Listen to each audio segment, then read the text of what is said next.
I got home from a business trip and noticed my slippers were still wet. I asked Mary if we'd had anyone over. She froze for just a second, then laughed it off. Come on, you know I'm terrible with people. I just like quiet weekends at home. Isn't that what you always said you loved about me? That I'm so low maintenance? I gave her a vague smile and waited until she left to go shopping. Then I went through the apartment, room by room. Someone had used my razor. A pair of pajamas in the closet had been worn. But the kicker? The box of condoms in the nightstand was completely empty. 2 days, 12 condoms. Guy had stamina, I'll give him that. I swallowed my anger and pulled out my phone. Get me all the security footage from our building for the past 2 days. And keep it quiet. Next day at work, the footage was already in my inbox. I clicked it open and scrubbed through. Clear as day. Time stamped down to the second. Starting 3 days ago, some guy had been coming and going from my place. A lot. The last clip was from an hour before I got home. The elevator opened. He stepped out with his arm around Mary's waist. They stopped right outside our door and kissed. Long, slow, the kind of kiss where you can't tell where one person ends and the other begins. Mary's hand slipped inside his coat. I'd never seen her like that. So eager. So hungry. I knew exactly who he was. Dean Gilbert, Mary's new assistant. I'd seen his resume. 25, fresh back from some program overseas. 6'1", with the kind of face that gets you places. The video froze on him kissing her neck. I closed the window and leaned back. That's when someone knocked. 2 quick raps. Come in. The door opened, and there he was, Dean Gilbert, in a fitted light gray suit that showed off his height, every hair in place. His eyes had that cocky confidence you see in young guys mixed with something lazier, almost smug. He was holding a folder. Chairman Dickerson. His voice was all business. President Henson asked me to bring over the year-end bonus list for your signature. He walked to my desk and set the folder down. No small talk. Didn't leave. Just stood there, waiting. Perfect posture. But his eyes drifted past me to the bookshelf like this was just some boring errand. I looked up at him. He didn't flinch. He even smiled, a smile that was hard to read. Normally, when Mary sent stuff like this or had her secretary bring it, I'd glance at the total and sign. She handled HR and finance. I'd always given her free rein. But today, I picked up the folder, opened it. I went through page by page. Bonuses ranged from tens of thousands to a few 100,000, nothing unusual for this year. Then I hit the last page. My hand stopped. Next to Dean Gilbert's name was a long string of numbers. Year end. Bonus. $1 million.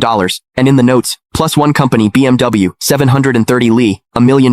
A BMW 7 Series, for an assistant who'd been here less than 6 months. I stared at that number for 2 seconds. Then I looked up. Dean was watching me. That little smile had gotten bigger, and there was something in his eyes, now impatience. Chairman Dickerson, is there a problem? His tone was still polite, but there was an edge, a push. Miss Henson is waiting to head out. He made sure to emphasize those last words. I picked up my Mont Blanc pen and uncapped it. The tip hovered over the signature line. Didn't touch down. Mr. Gilbert, you've been with the company about 5 months now, right? My voice gave nothing away. 1 week shy of 5 months. Quick answer. Smooth. I said nothing. I signed. Thank you, Chairman Dickerson. He took the folder back, flipped to check my signature, then closed it. And right as he turned to leave, I caught it. His lips moved. Fast and silent. No sound. But I could read it clear as day. 3 syllables. Old bastard. He didn't even bother closing the door behind him.